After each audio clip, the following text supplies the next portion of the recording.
Direto da redação. Deixa eu dar o bom dia a Cláudia Freitas aqui, porque ontem nós mostramos aqui um movimento de familiares de um motorista de aplicativo que está preso em Benfica.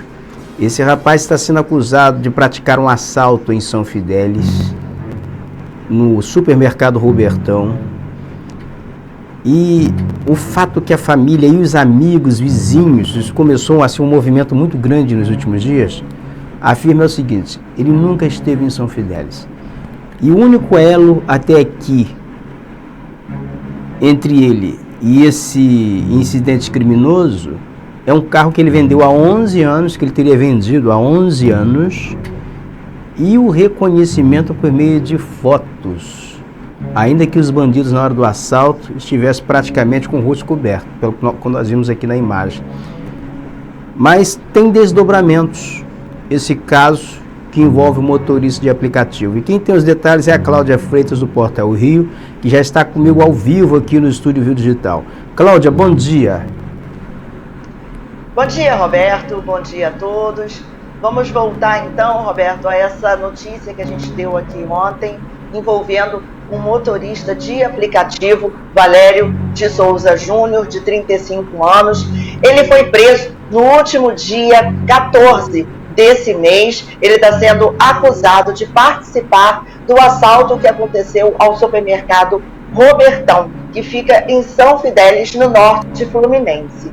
O crime aconteceu no dia 3 de fevereiro e o carro usado pelos assaltantes está em nome de Valério. Mas, segundo a família e os amigos, esse carro foi vendido por Valério já há 11 anos. No entanto, a documentação de transferência ela não foi regularizada. Valério também foi reconhecido por testemunhas e vítimas do assalto. Mas a Polícia Civil utilizou aquela foto 3x4 da carteira de habilitação e também imagens das redes sociais de Valério para esse trabalho de identificação. A família agora então está lutando, os amigos também, para provar a inocência do motorista. E eles entregaram para a Polícia Civil, para os investigadores responsáveis pelo caso, vídeos e imagens feitos por amigos comprovando que Valério estava com eles no dia e na hora do assalto, em Magé, na Baixada Fluminense, que é onde o Valério reside, e fica a 5 horas de São Fidélis. Mas mesmo assim a justiça ela não aceitou esses argumentos e Valério segue preso no presídio de Benfica, na zona norte do Rio de Janeiro. Outro homem, identificado como Bruno Eduardo de Oliveira Azevedo, também foi preso durante as investigações, acusado também de estar participando desse assalto. E a Polícia Civil ainda cita um terceiro nome, o de Rogério da Silva Batista. A gente entrou em contato, Roberto, com a Polícia Civil, o Ministério Público e o Tribunal de Justiça do Rio. Nós pedimos a eles um posicionamento em relação ao caso, eles encaminharam notas. Vamos ver o que diz cada um. A Polícia Civil diz o seguinte: informa que o homem foi preso em cumprimento de um mandado de prisão preventiva decretado pela Justiça. Durante a investigação, 3 pessoas diferentes o reconheceram como um dos envolvidos no roubo. Os agentes apresentaram fotografias, alguns suspeitos para as vítimas, que também apontaram o homem como um dos autores do crime. Ele também foi reconhecido por vídeos postados na rede social dele. Além disso, o veículo utilizado no assalto foi periciado, não havia indícios de adulteração e ainda não há comunicação de furto ou roubo do automóvel.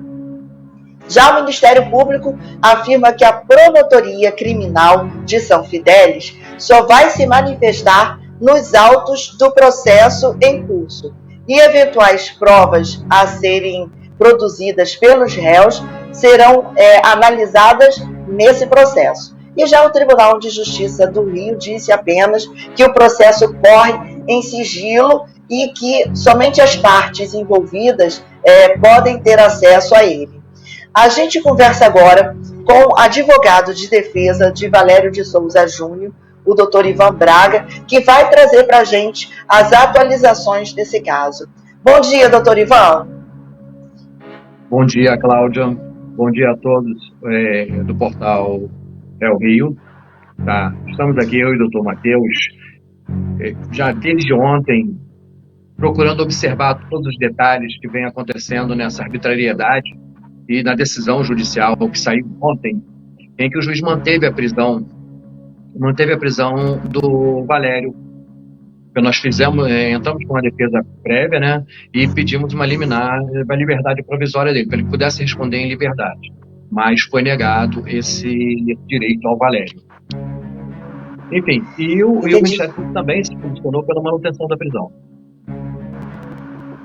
Ok, doutor Ivan, eu só vou pedir um favor, se o senhor poderia virar o celular do senhor, colocar o celular na horizontal para poder ficar melhor aqui para a gente, se for possível. Seria na horizontal mesmo, só para a gente poder ter uma imagem melhor aqui do senhor. Ô Cláudia, na verdade é melhor ele deixar o celular nessa posição, por quê? Porque o celular dele não está virando ali. Se você me permite também, Cláudia, eu posso fazer uma pergunta ao doutor Ivan? Eu aqui gostaria, porque eu li o parecer do Ministério Público, tive a oportunidade de ler aqui, li a decisão do juiz, do magistrado, doutor Otávio Nobre, a quem eu não conheço pessoalmente aqui no norte do estado do Rio de Janeiro, mas já pude ver algumas decisões dele, são decisões geralmente muito equilibradas, eu já tive a oportunidade de ver isso, de assistir isso. Mas o que me espanta ali é o seguinte, é o parecer do Ministério Público que diz o seguinte, que considerou que o Valério ele não tem emprego fixo. Então nesse momento aqui você tem vários brasileiros que não têm emprego fixo e sobrevive como motorista de Uber. A julgar por esse raciocínio, boa parte, um percentual muito grande da população brasileira nesse momento que está sobrevivendo como motorista de aplicativo está ferrada. Então, boa parte da população estaria ferrada. E o segundo tópico que eu gostaria aqui de abordar aqui é quando o juiz, em seu despacho, ele diz o seguinte, que ele aguarda uma informação por parte dos aplicativos Uber e 99 para dali ele decidir se ele vai dar a liberdade ao Valério ou não. Então eu não sei qual é a velocidade com que os aplicativos dessas empresas elas podem responder aos questionamentos da justiça, se isso tem um prazo delimitado. Isso que eu gostaria de saber, doutor. Realmente, Roberto, tem uma dificuldade muito grande. Primeiro, é o contato desses aplicativos, para que você possa ter acesso à diretoria ou enfim, até a assessoria de comunicação mesmo. Existe uma certa dificuldade, porque você utiliza de e-mails para fazer contato com eles, já que telefone é difícil. Tá? Mas a gente tem assim, uma grande preocupação por essa demora. E é porque a gente vê assim, uma grande dificuldade na observação de que a FAQ do Valério é uma pessoa totalmente com residência fixa, o trabalho como motorista de aplicativo, a 305 quilômetros do local, enfim, mostra que ele não tem nenhum apontamento criminal. E isso não foi levado em consideração no pedido de liberdade provisória. Ô doutor, e eu ontem, Cláudia, também eu conversei com algumas pessoas de São Fidélis, eu tive o cuidado de ligar para amigos em São Fidélis, pessoas que conheço. E qual é a percepção que essas pessoas em São Fidélis têm? Que esse rapaz caiu numa enrascada. Por quê? Eles alegam que o Valério foi preso em Magé, o outro, Bruno, foi preso no Conga, em São Fidélis.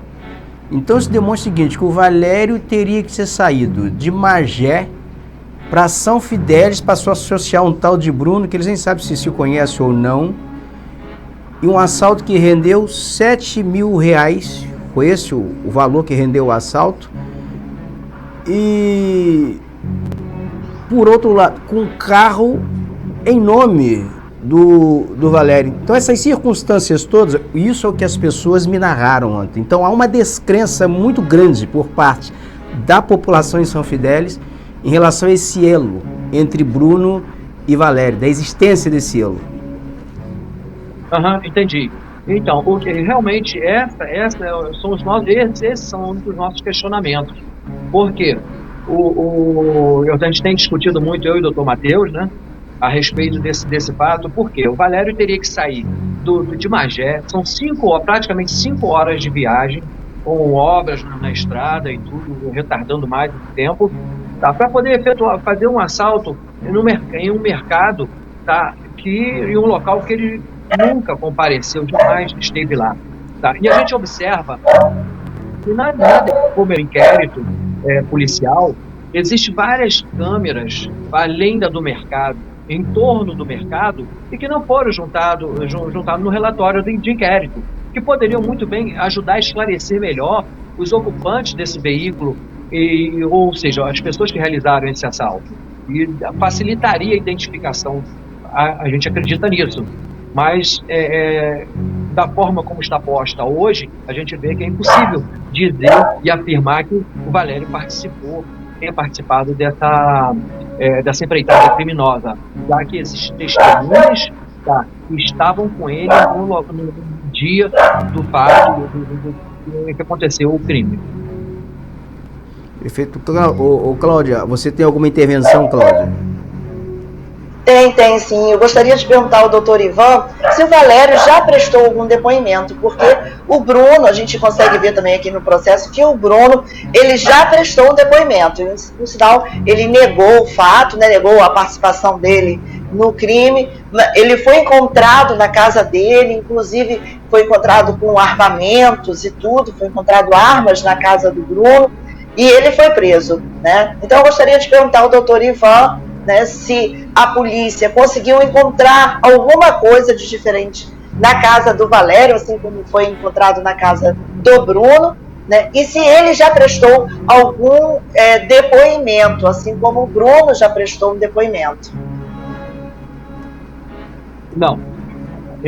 Não foi encontrado nada que ligasse na casa do Valério, com ele, ou próximo dele, que ligasse ao crime, ao fato, tá? O que a gente tem aí, a única coisa que foi encontrada mais na casa do Bruno, lá próximo à casa do Bruno, tá? Foi um veículo vermelho que é citado por uma das testemunhas, Alessandro, tá? E que esse veículo estaria dando apoio no dia do crime.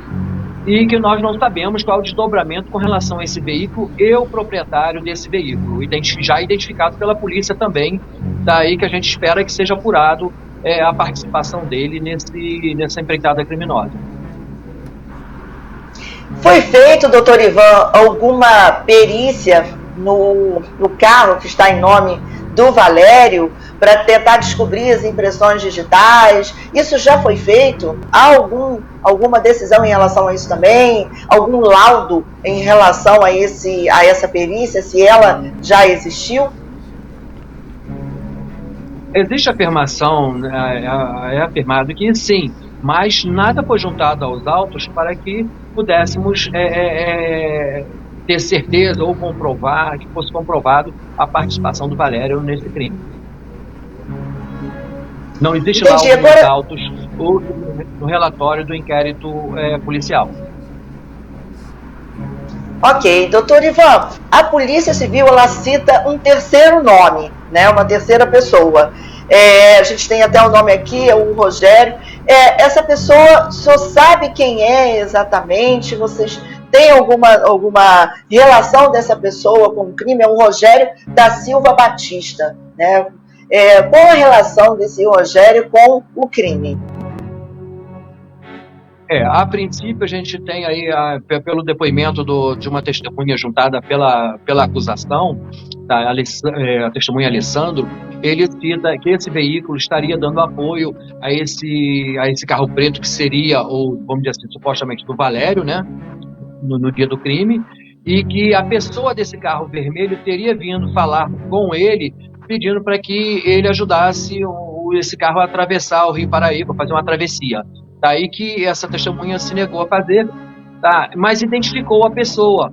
Então, que foi logo encontrado na casa de Bruno, próxima à casa de Bruno, parece que primo ou irmão, alguma coisa assim, e esse veículo estava na casa deles, em frente à casa deles no dia dessa investida policial na residência deles no bairro, no Morro do Gambá, lá em São Fidélis, tá? Mas ele foi lançado o nome dele nos autos como suspeito, mas assim, de uma maneira muito difícil, eu não entendi porque ele também foi retirado dos autos como suspeito, foi afastado dos autos como suspeito. Ou seja, não faz mais parte então do processo, não vai ser ouvido nem nada. Não, ele foi ouvido, na casa também foram ouvidas, né? Mas não se conseguiu desembaraçar esse fio da meada aí para identificar realmente os participantes dessa empreitada criminosa.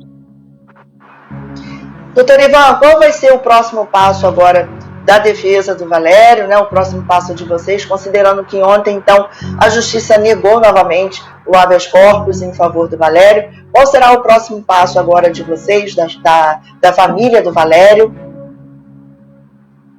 Só esclarecendo, Cláudio, ele não negou, não foi o habeas corpus, não. Ele foi a nossa defesa prévia com pedido liminar. Tá? E estamos preparando hoje, eu e o doutor Matheus, tá? Trabalhamos todo e hoje, porque exigiu muita pesquisa dentro desse fato, e vamos com certeza entrar com recurso diante da decisão do juízo de São Fidélis. Ok, doutor Ivan, muito obrigada pela entrevista. Roberto, você tem mais alguma pergunta a fazer para o doutor Ivan, para o doutor Matheus? O Cláudio, só dizer que nós vamos acompanhar esse caso, vamos continuar acompanhando assim todos os desdobramentos, porque aqui nós tememos o seguinte, que estejamos diante de mais uma injustiça, como temos visto a questão de reconhecimento por foto, por carteira de habilitação, e um assalto aqui cujas imagens eu vi aqui não dá margem, é difícil alguém identificar corretamente um brasileiro, um brasileiro que é afrodescendente, porque nós brasileiros afrodescendentes somos muito parecidos. Assim, o traço do brasileiro ele é muito comum. Daqui a pouco alguém também me confunde com uma circunstância como essa, eu estou perdido. Então assim, isso pode acontecer com qualquer um. Então torcemos para que, se estiver ocorrendo alguma injustiça, que se resolva o quanto antes. Ok. Obrigada, doutor Ivan. Obrigada, doutor Matheus, pela entrevista.